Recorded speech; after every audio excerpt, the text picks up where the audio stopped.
हजुर नमस्ते। नमस्ते। तपाईँको शुभ नाम? मेरो विकास कुमार। तपाईँको स्टाफ नम्बर? मेरो स्टाफ नम्बर 79578। हजुर हजुर कन्ट्र्याक्टमा भयो भन्दा फरक काम गर्नु भएको छ हजुर छैन। है? अनि एचआरसी बाहेक अरू कहीँ काम गर्नु भएको छ छैन छैन। है? स्वास्थ्य र सुरक्षालाई ध्यानमा दिई काम गर्नुपर्छ जस्तो लाग्छ? हजुर छैन मैले बुझिनँ। स्वस्थ भएर काम गर्नुपर्छ जस्तो लाग्छ कि लाग्दैन लाग्छ त्यो त। है? कन्ट्र्याक्ट अनुसार स्यालेरी पाउनु भएको छ? स्यालेरी त अब 1 महिना नि पुगेको छैन। 1 महिना सरी, पुगिसक्यो होला नि। हजुर? 1 महिना पुगेको छैन। आएको 1 महिना पुगेको यस, छैन। यो हजुर नयाँ हो है? यस। हजुर कन्ट्र्याक्ट अनुसारकै काम गर्नु भएको छ? हजुर हजुर अनि बिदा आवश्यक पर्दा बिदा पाउनु भएको छ? हजुर हजुर। बिदा पाएको छु। अनि बस्ने व्यवस्था छ कि नै?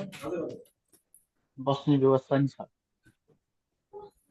अनि खाने बस्ने शुल्क कन्ट्र्याक्ट बमोजिम तिर्नु भएको छ? बस्ने चाहिँ कन्ट्र्याक्ट अनुसार हो, खानु त आफ्नै। मतलब तिर्न त तिर्नु भएन नि, कन्ट्र्याक्ट अनुसार। बढी हजुर अरूले भन्दा हजुरले एक्स्ट्रा बढी तिर्ने त्यस्तो त छैन नि? त्यस्तो छैन छैन। छैन है? सहयोग आवश्यक पर्दा पाउनु भएको छ एचआरसीबाट? हजुर पाएको छु। मलाई काम गर्दा कसैले धम्की दिने, प्रेसर दिने र अनैतिक क्रियाकलाप गर्न बाध्य गराउने त्यस्तो केही भएको छ? हजुर त्यस्तो केही पनि छैन अहिले। हजुर। ब्याङ्क कार्ड सम्पत्तिको उचित तरिकाले व्यवस्थापन भएको छ?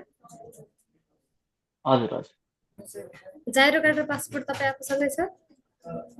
हजुर मैसँग निजी जीवन स्वतन्त्र पूर्वक जिउनु भएको छ? यसो भन्नु त। तपाईँको आफ्नो लाइफ फ्रिली जिउनु भएको छ? हजुर हजुर अनि दैनिक जीवनमा कुनै समस्या छ हजुर छैन त्यस्तो समस्या। है? अनि तपाईँको स्वास्थ्य ठिक छ? हजुर ठिक छ स्वास्थ्य त। तपाईँसँग कार्यरत कामदारहरू कुनै अवैध रूपमा काम गर्ने हुनुहुन्छ, इलिगल्ली काम गर्ने? त्यस्तो छैन। है? हस्, तपाईँको समयको लागि धन्यवाद। पत्रकार समादेश। धन्यवाद।